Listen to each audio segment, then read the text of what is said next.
Please follow these simple instructions when using AeroChamberPlus FlowView Chamber with Mouthpiece for your inhaler medicine. The AeroChamberPlus FlowView Chamber can be used right out of the package. Before use, ensure you have read the instructions for the chamber and metered dose inhaler. First, look at the chamber and make sure it is not damaged. If it is damaged, replace it immediately.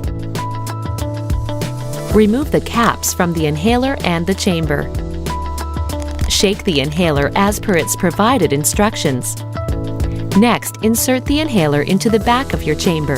The AeroChamberPlus FlowView Chamber includes a flexible back piece that can be used with all commonly prescribed inhalers. Put the chamber mouthpiece in your mouth, closing your lips around it, forming a good seal.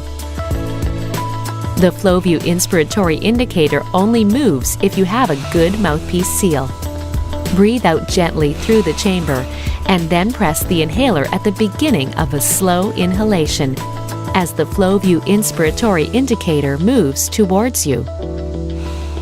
The best way to breathe in your medicine is to take one long, slow, deep breath, followed by 5 to 10 seconds when you hold your breath. If you are not able to do this, keep your lips tight on the mouthpiece and breathe normally 2 to 3 times through the chamber after the inhaler is pressed. Slow down if you hear the whistle sound. It means you are inhaling too quickly. Only take one puff at a time. Follow the instructions supplied with your inhaler on how long to wait between puffs. If you have any questions, please ask your healthcare provider.